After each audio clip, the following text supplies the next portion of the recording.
Olá, você está na TV Otimista. Eu sou Erivaldo Carvalho, este é o programa Política. Hoje vamos bater um papo com o professor de Medicina da Universidade Federal do Ceará e pesquisador da Fiocruz, o médico Odorico Monteiro. O que esperar do novo ministro da Saúde do governo Bolsonaro, Marcelo Queiroga? O que muda e o que não muda no combate à pandemia? Qual o impacto da nomeação do novo ministro na relação entre o Palácio do Planalto e o Centrão no Congresso Nacional? Ainda, como está a corrida do Brasil pela vacina? É possível o Brasil desenvolver o próprio imunizante? Estas e outras questões a partir de agora no programa Política.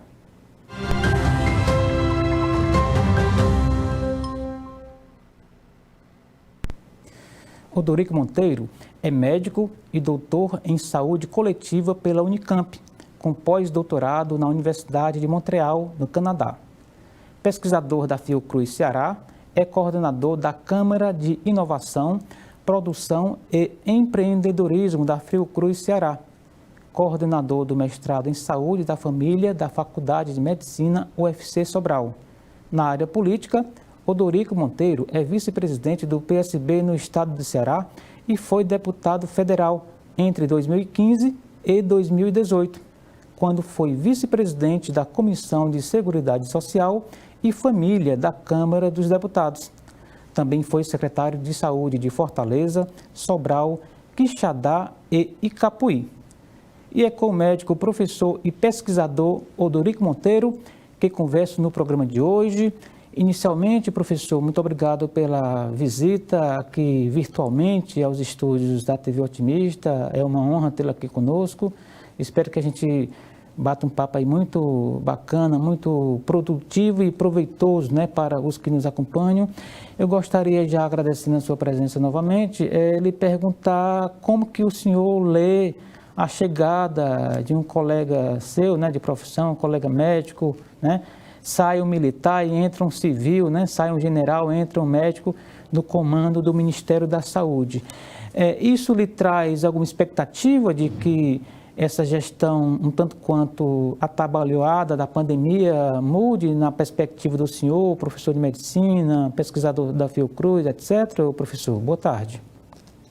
Ô, Erivaldo, boa tarde a todos os telespectadores da TV Otimista. Quero também agradecer pelo convite e parabenizar o Grupo Otimista aí pelo esse brilhante trabalho que está fazendo de comunicação no Ceará e também, nesse momento, ressaltar o papel da mídia, né? É muito comum alguém que querer politizar a pandemia ou querer politizar as vacinas e querer culpar a mídia. A mídia está cumprindo um papel fundamental de comunicação, de debate. Imagine o que seria as informações nesse país se não fosse o consórcio de comunicação que foi criado, inclusive, para monitorar os dados. Então, dizer para você da satisfação.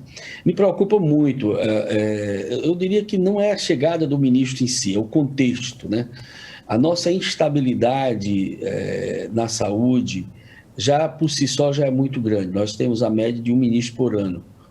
Eu sempre faço essas contas, porque 2013 era o Padilha, 2014 o Marcelo Castro, 2017 o Ricardo Barros, 2018 o Gilberto Ockley, 2019 o Mandetta, 2020 nós estamos indo para o terceiro ministro entre 2020 e 2021. Então, o que era um ministro por ano passou a ser 2 ministros por ano. E a média aí, então isso nos preocupa muito. Eu diria que a chegada de um médico no Ministério, de certa forma, apresenta para a gente a possibilidade de ter um técnico da área da saúde, mas vai depender muito dos propósitos dele em relação ao enfrentamento da pandemia. Se for para fazer mais do mesmo, eu acho que vai ser um desastre. Acho que o Marcelo é um cardiologista. Ninguém chega a ser presidente da Sociedade Brasileira de Cardiologia se não tiver bom trânsito com os colegas, se não tiver uma boa produção, se não for uma pessoa que tem um bom traquejo político. E eu acho que ele está agora numa encruzilhada de como construir a biografia dele, ou seja, se vai colocar à frente do Ministério aquilo que precisa ser feito. Então, ele precisa entender que ele é o ministro da Saúde e não pode ser o presidente da República o ministro da Saúde, como tem sido até agora. Por que o Mandetta saiu? O Mandetta saiu porque não aceitou que o presidente da República fosse o presidente da República e o ministro da Saúde. Porque na hora do enfrentamento de uma pandemia dessa, você primeiro precisa não negar a pandemia, depois não negar a doença, depois entender que o Sistema Único de Saúde é uma trinca interfederativa. A professora Dorico, o que é trinca interfederativa? A trinca interfederativa quer dizer que o SUS no Brasil, é importante a gente entender isso, ele é uma articulação da união dos estados e dos municípios. O modelo federativo brasileiro não estabelece hierarquia entre a União, entre o estado e os municípios. O SUS, tudo no SUS é decidido por consenso. Por quê? Porque o Ministério da Saúde não pode impor nada aos estados, os estados não podem impor nada aos municípios, os municípios não podem impor nada aos estados nem à União. Então, é esse consenso interfederativo que faz o diferencial do SUS, inclusive dos outros países da Europa e dos outros países ocidentais que têm sistema universal de saúde. O Mandetta, então, estava conduzindo ali a pandemia, tendo como referencial a ciência, orientando, construindo vigilância. O ministro Tade, que sucedeu o Mandetta, também quis entender que ele, como ministro, tinha que... né? E o Pazuello foi esse desastre aí que a gente acompanhou, um momento que ele não conseguiu coordenar. Se ele tinha uma fama de ser um general que entendia de logística, mostrou que de logística não entendia nada. Ele pode até entender de logística militar, de guerra, e que a gente espera que ele nunca precise disso, porque eu sou um pacifista, acho que as guerras têm que ser abolidas, mas o que a gente presenciou? Primeiro, uma subserviência total ao presidente da República, ao ponto de uma desmoralização. O general se tornou, num dia que teve uma reunião com os governadores, com o Instituto Butantan, disse que aderia à vacina do Butantan, o presidente da República não ouviu e foi em público dizer que o que o ministro tinha que ser feito, ele ia desfazer. E desfez, e o ministro ainda disse que ele manda, ele obedece. Aquilo, perdemos muito tempo com isso, estamos entrando para a história das civilizações, como sendo o país com o pior enfrentamento à pandemia da Covid-19. A maior mortalidade, a maior letalidade, a menor taxa de vacinação no tempo e, sem dúvida nenhuma, esse é o legado que está no colo do nosso colega médico, Marcelo Queiroga, e ele tem, diria, dois caminhos para seguir. Um, se ele se impõe como ministro, faz o dever de casa, se alia ao secretário de Estado, ao secretário dos municípios, com os governadores, negocia com a indústria a aquisição de vacinas e, por outro lado, ele passa a fazer o dever de casa, que é entender que uma pandemia de vírus respiratório a gente tem que enfrentar com medidas não farmacológicas e farmacológicas. Até então, o Brasil, por não entender isso, está correndo atrás das medidas farmacológicas. Quando eu falo em medidas farmacológicas, eu não estou falando de medicamento preventivo, estou falando de UTI, eu estou falando de pessoas que estão morrendo nas UPAs, de pessoas que estão morrendo sem leito de UTI, de pessoas que estão morrendo em UTI, tá certo? Mas o que salva vidas são medidas de distanciamento social, máscara salva vidas e uma política de enfrentamento a um vírus, né? Pouco conhecido do ponto de vista, né, do complexo, né, de patologia, do que ele produz de doenças, como é que a gente enfrenta. E a Ásia, eu diria que vai entrar, eu nem falo de um país isoladamente, mas o continente asiático vai entrar para a história como sendo o continente que melhor enfrentou essa pandemia. Eu sempre cito, inclusive, o Vietnã, que é um país pobre, mas que praticamente tem a menor letalidade do mundo. Então, eu diria que o nosso ministro, o novo ministro, Marcelo Queiroga, quer desejar a ele boa sorte. A sorte dele e o bom desempenho dele é salvar vidas no Brasil. Agora, ele tem um destino, que é, se for mais do mesmo, infelizmente, não vai dar a resposta que o povo brasileiro precisa. Se ele se impor como tem que ser feito numa pandemia dessa ordem, podemos ter dias melhores. Certo. Professor, lá no início, ali, quando se discutia quem deveria tomar a dianteira nesse processo, o Supremo deu autonomia aos estados, aos municípios, inclusive tomou à frente, muitos, a maioria, a grande maioria dos governos estaduais tomaram à frente, inclusive agora nesse processo a gente tem aí, inclusive, possibilidade de aquisição de vacina em paralelo aos esforços da União, enfim. E mais recentemente houve uma articulação de governadores com cientistas, com o Congresso Nacional, mesmo que tirando ali o foco um pouco do governo federal e tentando fazer algo em paralelo, dado aí até o próprio desespero, né, de números assustadores, vidas que se vão a cada dia, a cada hora. O senhor acha que o ministro ele poderia pegar esse novo momento e tentar fazer algo diferente do Eduardo Pazuello? Olha, Evaldo, eu acho que você tocou num ponto muito importante. Eu queria ressaltar algumas coisas do que você falou. Primeiro, pela primeira vez no Brasil, foi preciso o Supremo interferir no Pacto Federativo, né? Por que o Supremo teve que interferir? Porque o presidente da República queria impor aos estados e municípios o seu negacionismo, né? Ele veio em público dizer que não tinha epidemia, que era uma gripezinha, e ele queria impor, então, que as medidas não farmacológicas, que ele nunca respeitou, em nenhum momento, inclusive a vinda dele ao Ceará mais recentemente foi um desastre. Quer dizer, em plena pandemia, a gente aqui, o governador fazendo um esforço enorme, né, para reduzir o contágio, para reduzir a mortalidade, ele vem no Ceará e aglomera as pessoas, a aglomeração é o que mais mata nessa pandemia, e sem máscara. Péssimo exemplo. Ele queria impor isso aos governadores. Ele queria impor isso aos prefeitos. E a Constituição brasileira é muito clara. Nós somos o único país do mundo, Arivaldo, que municipalizou a saúde. Nenhum outro país do mundo tem a saúde municipalizada, né, dos países que têm sistemas universais. Por quê? Porque a descentralização no Brasil ela é política, administrativa e financeira. Então, essa administração política é que coloca dentro do modelo brasileiro que cada gestor na sua esfera é que tem autonomia das suas políticas. Então, o prefeito tem autonomia no seu município, é o prefeito que regulamenta, e a democracia é feita para isso. Só quem é que vigia, no caso do prefeito, a Câmara, né, que é quem faz o Poder Legislativo, o Judiciário, o Ministério Público, se for... Mas o prefeito é a autoridade máxima no seu município. O governador não pode interferir no município. Evidentemente que, se você tiver uma política uma questão do Estado, então agora, por exemplo, o local do governador é estadual. Por quê? Porque ele, no âmbito do Estado, tem autonomia para isso.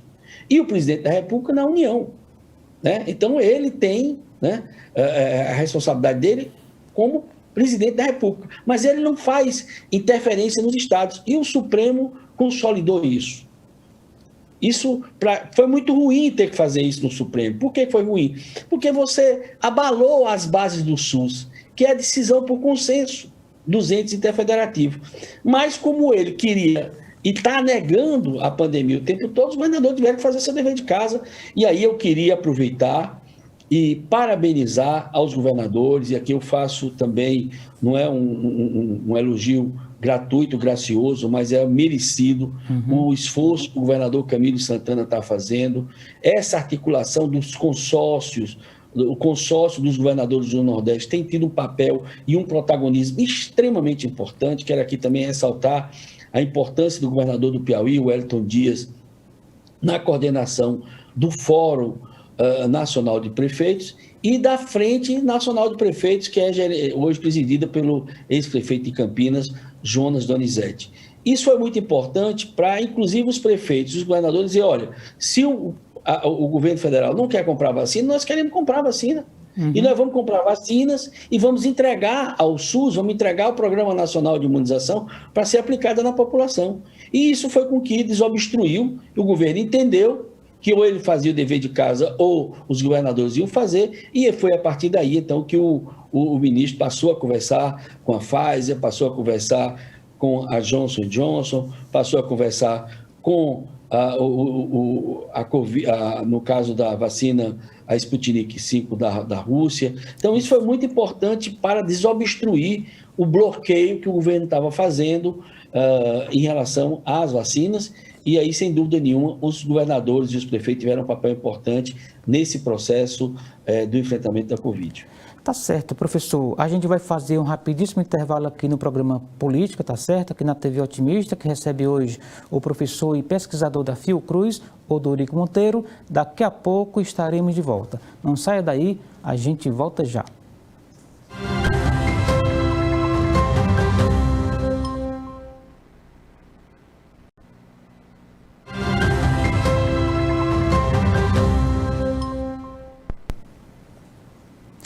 Estamos de volta com o programa Política. Eu sou Erivaldo Carvalho. A gente recebe hoje nos estúdios da TV Otimista, no formato remoto, o professor da Universidade Federal do Ceará, pesquisador da Fiocruz, Odorico Monteiro, que também foi deputado federal, vice-presidente do PSB aqui no estado de Ceará.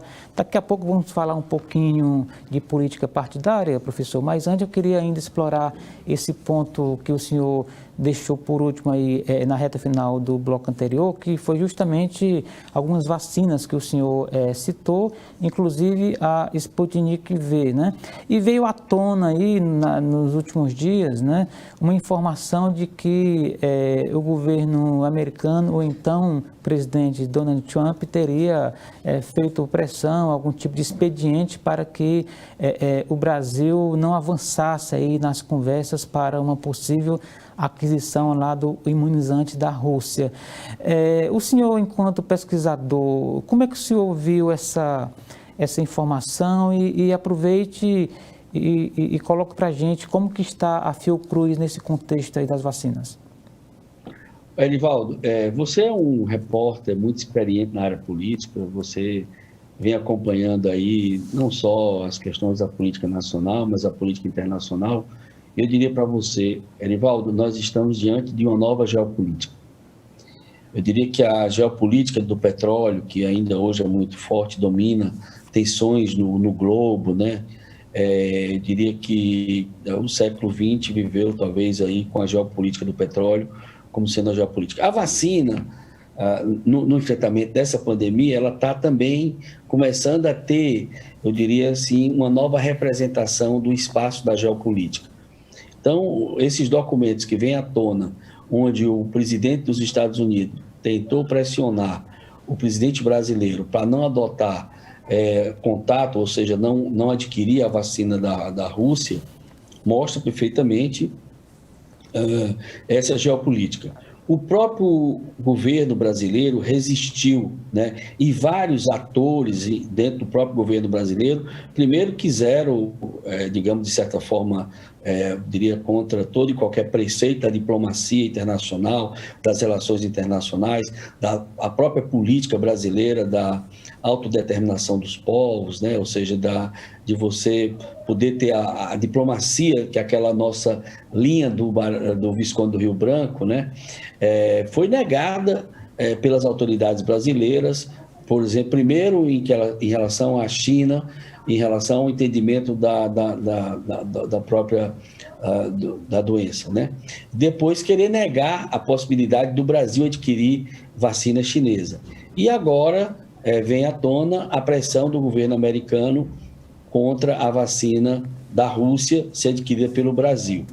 Isso mostra aí, sem dúvida nenhuma, essa geopolítica. E eu diria que mais recente é o que está acontecendo na Europa, onde, pelo fato da Inglaterra, do Reino Unido, ter saído do euro, ou seja, ter saído da Comunidade Europeia, hoje tem uma certa represália dos governos europeus, eu consigo falar isso de forma assim, muito tranquila, porque não justifica, digamos, uma certa conotação política que está sendo dado, alguns efeitos adversos que são vivenciados, desprezíveis do ponto de vista estatístico, dos países europeus em relação à vacina da AstraZeneca.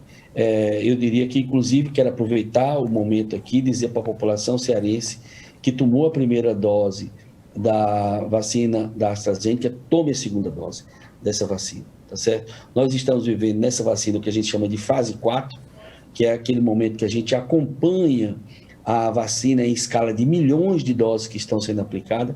Essas milhões de doses estão sendo aplicadas e, sem dúvida nenhuma, isso é um momento importante que um ou outro efeito adverso, eu nem falo de efeito adverso, alguma morte que as pessoas tomam vacina, ela vai ter um infarto, ela pode ter uma outra doença que iria ter de qualquer jeito. Então, até você provar que isso tem uma relação com a vacina, tem que ser estudado, está sendo estudado, mas tanto a Organização Mundial da Saúde como o CDC de Atlanta, que é o maior centro de investigação de doença no mundo, está autorizando a continuidade das doses da vacina da AstraZeneca. Então, eu diria que essa atuação do governo do ex-presidente Donald Trump sobre o governo brasileiro deve ter sido feito sobre vários governos que têm relação mais próxima com os Estados Unidos e, sem dúvida nenhuma, isso é um desserviço à saúde pública, esse tipo de comportamento que foi feito pelo governo americano. Eu diria outra coisa, no caso aí da Fiocruz, eu acho que a gente está tendo avanços importantes agora, acho que mais recentemente a gente conseguiu restabelecer aquele cronograma inicial, que a gente já produziu em larga escala a vacina a partir do IFA que nós estamos recebendo da AstraZeneca e há um cronograma de que a gente até o final do ano entregue 200 milhões de doses ao Ministério da Saúde e um esforço nosso de reduzir o tempo da produção do IFA no Brasil, ou seja, o IFA é o ingrediente farmacêutico ativo e a gente está fazendo um esforço enorme para que a gente possa reduzir a produção do IFA, que está prevista aí para 100 dias, para que a gente possa reduzir e já ter essa vacina nacionalizada no Brasil. E é importante ressaltar que a vacina da Fiocruz é a primeira vacina a ter o registro permanente da Anvisa. O senhor, colocando aqui em termos práticos, seria uma espécie de transferência da tecnologia para a própria Fiocruz, ter domínio sobre todo o processo de desenvolvimento e produção da vacina propriamente. É isso que o senhor está dizendo? Exatamente isso, exatamente. Uma transferência tecnológica dessa, ela acontece em 3 momentos. Primeiro, você adquire a vacina, isso nós já conseguimos, adquirimos aí alguns milhões de doses diretamente do Serum da Índia, que foi uma transferência de vacina, ou seja, já entregue pela AstraZeneca a Fiocruz. Depois a gente passou a receber o IFA veio da fábrica da AstraZeneca da China, e agora com o IFA, que é um bastante concentrado, a gente dilui, formula e passa a fazer o invase dele aqui no Brasil. E o próximo passo é a gente produzir o próprio IFA, e aí com isso a gente passa a ter o domínio completo da tecnologia e o Brasil passa a ter, digamos assim, o domínio da tecnologia da produção do IFA da vacina da Covid. Então, são esses 3 meses que o senhor citou aí, né, entre esse processo atual e quando serão distribuídas as primeiras doses? O senhor falou 3 meses, é isso? Não, veja só, nós já estamos entregando lote essa semana de vacinas ao Ministério da Saúde. A gente, em abril, a gente quer entregar algo em torno de 30 milhões de doses. A nossa meta é ir para 1 milhão de doses por dia, tá certo? Até julho a gente entrega 100 milhões de doses e até dezembro mais 100 milhões de doses. Ou seja, a gente quer entregar esse ano 200 milhões de doses só da Fiocruz, que é o que dá aí em torno de 100 milhões de pessoas vacinadas, que já é um número significativo, tá? Sim. E a meta nossa é 100 dias aí para que a gente possa estar produzindo já no Brasil o IFA. E aí de ponta a ponta, né? De ponta a ponta. Sei. A meta é reduzir esse tempo. Eu não vou dar data, porque daqui a pouco você vai anotar aí e vai me cobrar já em seguida. Certo. Mas eu só diria o seguinte, a nossa meta hoje, liderada pelo nosso vice-presidente, que é um grande cientista, pesquisador, Marco Krieger, é reduzir isso. Então, estamos fazendo um esforço grande para que a gente já tenha o domínio da tecnologia o mais rápido possível. Tá certo. Professor, uma pergunta aqui mais de leigo que acompanha essas informações pelo noticiário. A gente tem aí a notícia de que, num balanço rápido, você chega facilmente a 200 tipos de vacinas ou até mais, né? 220, por aí assim, mundo afora, muitos centros desenvolvendo, existe uma variedade de preços, né? Muito forte, uma indexação. Enfim, isso é bom ou é ruim, já que o mundo poderia caminhar de uma forma, digamos assim, grosso modo falando, para um menor número de vacina que pudesse ter uma escala maior. Como é que o senhor está vendo essa proliferação de vacinas mundo afora? Olha, Erivaldo, eu vejo de forma positiva. Eu vou dizer por que eu vejo de forma positiva. Primeiro, porque são várias plataformas. Esse é um momento singular, eu diria que nós vamos ter aí grandes legados de impacto importante do ponto de vista do pós-pandemia, né? Eu diria que nós vamos ter eu diria assim, um tsunami, quando eu falo isso eu faço do ponto de vista positivo, do que vai representar a telesaúde, a telemedicina. Isso vai ser uma revolução importante. A saúde digital é uma área que, inclusive, eu tenho me dedicado muito. Hoje eu coordeno um laboratório com mais de 35 pesquisadores da área de inteligência artificial, pesquisadores da área de engenharia de software, pesquisadores da área de design, pesquisadores da saúde pública. Então, essa questão da saúde digital vai ser uma grande revolução. A outra é a continuidade da revolução da biotecnologia. E para nós foi uma surpresa muito boa, muito agradável, produzir vacina em um ano. Isso pela primeira vez na história da humanidade, a gente consegue dar uma rapidez, né? A Moderna, que é essa empresa que está produzindo a vacina, assim que ela recebeu o mapeamento genômico do vírus que os chineses entregaram, em seguida eles já conseguiram conceber uma vacina de RNA mensageiro, que era para nós uma coisa inédita, tá? A mesma coisa a Pfizer, BioNTech também, com uma nova plataforma de vacina. E tem mais de 200 estudos sendo feitos, isso é ótimo, isso é excelente. Vacina não é uma coisa fácil, ainda hoje nós não temos vacina para AIDS, ainda hoje a gente não conseguiu vacina para calazar. Eu conheci alguns pesquisadores nos Estados Unidos que já estavam na terceira geração de pesquisadores tentando encontrar uma vacina para calazar e não tem. Ainda hoje nós não conseguimos uma vacina para as arbovirose. Então não é uma coisa... Então ter plataformas de vacina é algo muito bom, é importante, tem que ser incentivado, estimulado. Por quê? Primeiro porque essa doença veio para ficar, não vamos achar que vai embora, não. É possível que a gente tenha que conviver com ela. Nós vamos sair do enfrentamento para a convivência. Então, o verbo agora é enfrentar, depois o verbo vai conviver. E isso vai exigir o tempo todo vigilância viral, você entender a importância que é, numa pandemia de vírus respiratório, fazer teste. Teste não é teste em sintomático respiratório em unidade básica de saúde. O Programa Saúde da Família está esquecido nessa pandemia. A atenção primária à saúde tem um papel importante, os agentes de saúde têm um papel importante, fazendo vigilância viral. O problema é que nós não investimos em plataforma de teste. Tá? Então é muito importante. Eu vou só fazer uma conta para você entender a dimensão da vacina no enfrentamento dessa pandemia. Nós temos no mundo 8 bilhões de pessoas, está chegando a 9, quase 9. Todas as vacinas produzidas por todos os grandes laboratórios, nós estamos falando de Big Pharmas, todas elas podem chegar a 3 bilhões de doses esse ano. 3 bilhões de doses imuniza 1,5 bilhão de pessoas. Então nós vamos continuar 2022 com vacina e 2023 com vacina. É possível que a gente tenha 3 anos para a gente imunizar toda a população. Então nós vamos conviver o tempo todo ainda com vacina, máscara, vacina, medida de distanciamento social, vacina e vigilância viral e vigilância genômica.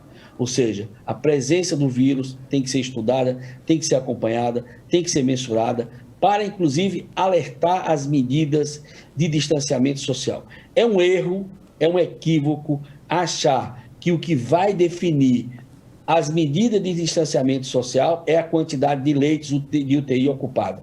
Isso é um desastre. Isso já mostrou que não funciona. Por quê? Porque os pacientes estão ficando crônicos. 3 meses, 4 meses, 5 meses de UTI.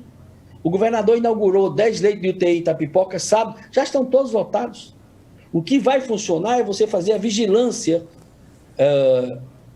viral, é você fazer unidade sentinela, você fazer teste e você poder fazer o monitoramento do contágio. Isso é que é fundamental.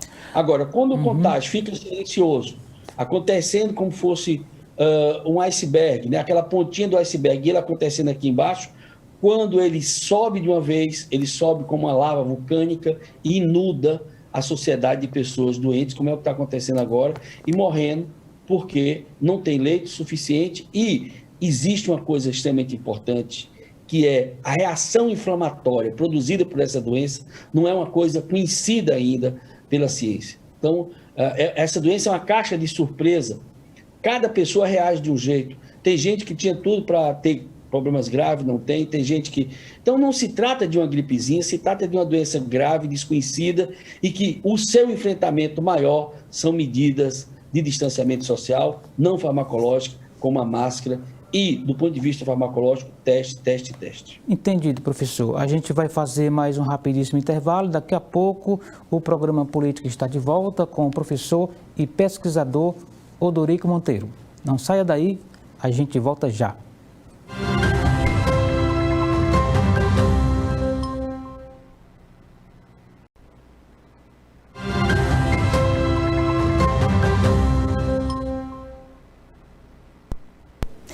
Estamos de volta para o terceiro e último bloco do programa Política. Hoje o Odorico Monteiro aqui com a gente, ele é professor, médico, professor da UFC, né? Coordenador do mestrado da UFC lá em Sobral e pesquisador da Fiocruz. Professor, agora no finalzinho do último bloco, do segundo bloco, o senhor reforçou as medidas de isolamento, protocolos, e antes havia dito que nós conviveremos com o novo coronavírus durante muito tempo. E tivemos anteontem cenas lamentáveis, né, independentemente do mérito da manifestação política, porque aí a gente estaria tocando na liberdade de expressão, mas você vê atitudes absolutamente não recomendadas, né, para a atual situação. E aí eu lhe perguntaria, há o que fazer? Por exemplo, vai se chegar um momento em que as pessoas terão de tomar a vacina contra a própria vontade? O senhor que é político, foi legislador, então entende muito bem essa coisa do contraditório. Como é que o senhor vê essa parcela da população que rema contra a maré, até para desserviço dos esforços, né, que a comunidade científica, por exemplo, está fazendo? Olha, eu acho que o que a gente está percebendo na sociedade brasileira, isso está sendo muito interessante, as pessoas querem vacina. Ou seja, essas pessoas, os negacionistas que são anti-vacina, são muito poucos, a grosso modo, eu posso dizer assim. O presidente apostou na possibilidade de ter um grupo de seguidores anti-vacina, mas não colou.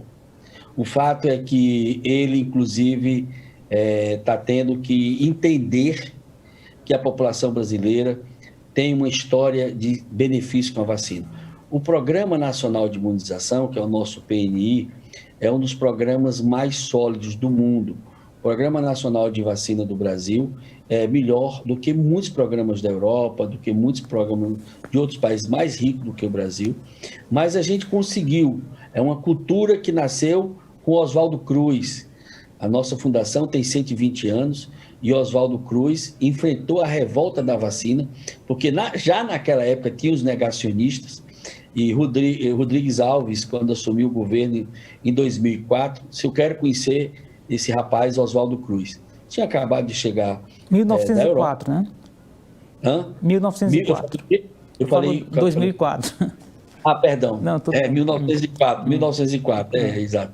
1904, ele tinha sido eleito presidente da República e queria, de fato, convidou o Oswaldo Cruz. Oswaldo Cruz enfrentou a revolta da vacina, foi vitorioso e depois passou a ser comemorado no mundo todo e no Brasil pela vitória dele. E aqui eu quero fazer uma memória a um cearense, baiano, cearense, que foi Rodolfo Teófilo, que produziu vacina aqui, mesmo na época contra o poder, né, contra os Aciolos na época, que não concordavam com a vacina.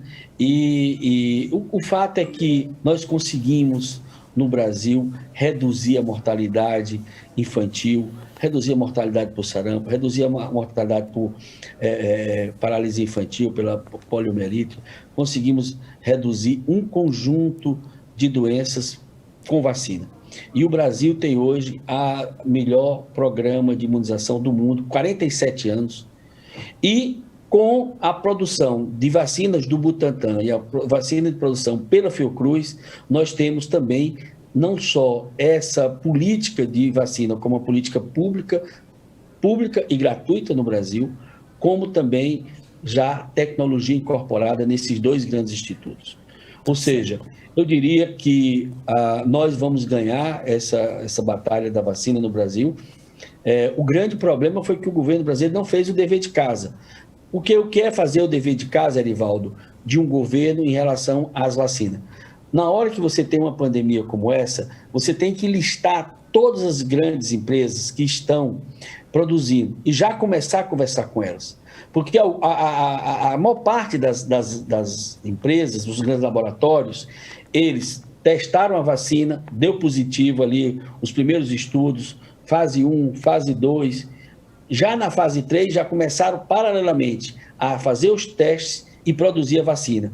Porque isso, eticamente, é recomendado. Porque se der certo, você já tem um estoque de vacina para começar a vacinar as pessoas, né? Então, isso é muito importante. E o governo brasileiro não fez o dever de casa, negou, inclusive, a possibilidade de apoiar as vacinas, ficou querendo politizar, ideologizar e partidarizar a vacina, preocupado mais em eleição do que com a saúde do povo brasileiro. E isso está sendo um desastre que nós estamos vendo, mas eu diria que hoje eu não consigo considerar que seja significativo a quantidade de pessoas no Brasil que são contra a vacina. É um ou outro negacionista, mas como nós vamos precisar fazer uma imunização de mais de 70% da população, com 70% a gente já consegue ter uma boa cobertura vacinal para reduzir o contágio. E isso nós vamos conseguir fazer, sim, na hora que as vacinas forem chegando. Nós estamos vendo a adesão enorme das pessoas, isso é fantástico. Tá certo. Professor, o senhor foi parlamentar na última legislatura, inclusive com relevância lá, inclusive na comissão que hoje, né, lidera esse processo aí em relação à pandemia. O senhor foi da Comissão de Seguridade Social e Saúde lá da Câmara dos Deputados.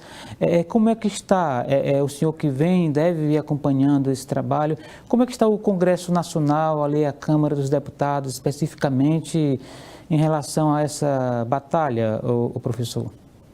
Então, eu queria ressaltar algumas coisas importantes. Primeiro, eu acho que a Câmara conseguiu construir uma comissão externa para acompanhamento da pandemia.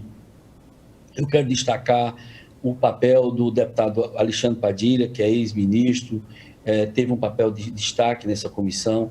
A nossa querida deputada Carmen Zanotto também teve um papel. O deputado Luizinho, que é deputado do Rio de Janeiro, do PP, foi secretário de Saúde, fez um excelente trabalho e hoje é o presidente da Comissão de Seguridade Social, Saúde e Família. Foi à Câmara dos Deputados, na grande mobilização que aconteceu ano passado, que o governo mandou o valor do auxílio emergencial de 200, foi os parlamentares que conseguiram levar isso para 600, isso foi muito importante. E eu diria que a Câmara está cumprindo um papel, né? Evidentemente que a Câmara é sempre um espaço da democracia, é sempre um espaço que se discute, mas a Comissão de Seguridade Social e essa comissão externa da Covid estão tendo um papel importante, inclusive criando constrangimento do governo, constrangimento do próprio ministro, frente às gafes que aconteceram, frente aos erros e os vacilos, né, que ocorreram. E eu não tenho dúvida que a Câmara está tendo um papel importante no acompanhamento da pandemia e vai estar vigilante às ações do novo ministro. O senhor falou aí, o senhor citou parlamentares de fora do PSB, que é o partido do senhor.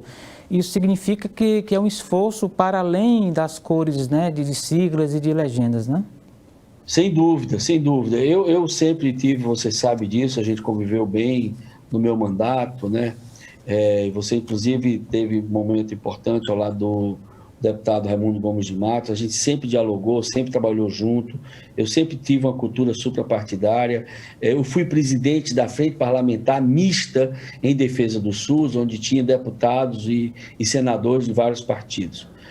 Então, eu entendo que a democracia é isso, é você não conversar com os iguais. A democracia é quando você consegue conversar com os diferentes, né? Mas é conversar com os iguais e com os diferentes. Então, eu tenho visto que essa ação, inclusive, dos deputados federais acompanhando na comissão externa da pandemia, ela tem sido um monitoramento, um segmento suprapartidário. Isso é muito importante para a pandemia. Evidentemente que tem vários parlamentares do PSB participando dessas atividades, mas de todos os partidos. É isso que faz a pluralidade da Câmara e é isso que faz a democracia, colocar o diálogo e a vigilância como algo fundamental. Certo, já que a gente está falando aí de pandemia, de política e que nas entrelinhas a gente acaba tocando também em sucessão, professor, como é que está o PSB, como é que o PSB está vendo aí essas últimas movimentações? A gente teve aí uma tentativa da construção, né, de uma grande frente, aí o Lula fez um pronunciamento, houve uma série de rearranjos aí das peças. Como que o PSB está vendo esse momento aí, olhando para 2022? Veja só, o PSB é um partido que tem uma tradição de mais de 70 anos no Brasil. Hoje a gente tem governos importantes, como o governo de Pernambuco, o governo do Espírito Santo. A gente tem uma bancada de deputados, né, importantes na Câmara, de senadores. O partido tem feito um debate que eles chamam de autorreforma, ou seja, o partido tentar se entender como um partido do século XXI, embora tenha sido um partido que nasceu inspirado na democracia e socialismo, entendendo que não há relação entre socialismo e autoritarismo. Pelo contrário, o socialismo representa a construção de uma sociedade democrática, mais justa, mais farta, mais fraterna, né? O entendimento de que a economia criativa mexe com as relações do processo de trabalho, da relação do capital e trabalho na sociedade do século XXI. A gente entende que é fundamental os valores, é uma disputa de valores também que nós estamos enfrentando na atual crise no Brasil. Quer dizer, o atual momento do Brasil, nós temos uma crise política, nós temos uma crise econômica sem precedentes, hoje já estamos indo para quase 20 milhões de desempregados, uma crise sanitária, a mais grave crise sanitária dos últimos 100 anos no Brasil. Não dá para você dizer que todos estão na mesma crise, que não. Tem vários países do mundo que vão sair dessa pandemia sem essa grave crise sanitária, sem a quantidade de mortes que nós temos, e uma crise institucional. Essa crise institucional produzida pelo próprio governo. É uma crise institucional dentro do próprio governo, 4 ministros da saúde em menos de 2 anos, certo? Uma crise institucional, porque constantemente o governo está se confrontando, ora com o executivo, ora com o judiciário, então cria uma instabilidade institucional dentro de uma crise sanitária, de uma crise econômica. E eu entendo, e o PSB entende, da importância de que precisamos articular as forças de centro-esquerda para que a gente possa apresentar uma luz, né, para as eleições de 2022. Evidentemente que eu acho que, nesse momento, o que eu tenho defendido é programa, né? Nós precisamos construir um programa, dialogando com toda a sociedade, dialogando com a classe trabalhadora, dialogando com o mercado no Brasil, dialogando com os atores sociais, né, para que a gente possa construir uma pauta e, nessa pauta, fazer uma grande frente ampla para que a gente vá para as eleições de 2022, que a gente possa eleger um presidente, porque a gente também tem que entender que, com toda essa crise sanitária, toda a crise econômica, política e institucional, ainda hoje o presidente da República é favorito, digamos, nas eleições, a preço de hoje. Por isso, nós entendemos que temos que fazer o que eu chamo aí uma grande frente de centro-esquerda, de vários partidos. Nós temos que repensar também como é que a gente pode mexer no quadro partidário para que a gente possa ter partidos que representem, digamos, uma consistência ideológica, digamos, mais significativa do que o que nós temos hoje. Essa diluição de partidos atrapalha muito a visão do próprio eleitor em relação à própria política. Então, a gente defende hoje um novo arranjo, digamos, desse campo da centro-esquerda para as próximas eleições. Tá certo, professor. O nosso muito obrigado, gostei do papo, obrigado mesmo pelo seu tempo aqui disponibilizado para o Grupo Otimista, tá certo? Espero que a gente se encontre outras vezes. Os nossos agradecimentos, as suas despedidas. Erivaldo, primeiro agradecer a você, parabenizar você pela essa brilhante carreira de jornalista, com a capacidade de análise. Eu sou um fã seu, sempre que você escreve suas colunas eu leio, gosto muito da sua capacidade de análise e, mais uma vez, parabenizar o Grupo Otimista por essa contribuição que está dando aqui à sociedade cearense no enfrentamento à pandemia. Muito obrigado e estou à sua disposição para outros encontros como esse, debates da mesma forma. Tá certo, professor. Mais uma vez, muito obrigado. E assim, chegamos ao final de mais um programa Política de hoje. A todos, o nosso muito obrigado pela companhia. Até o nosso próximo encontro. Um abraço. Tchau.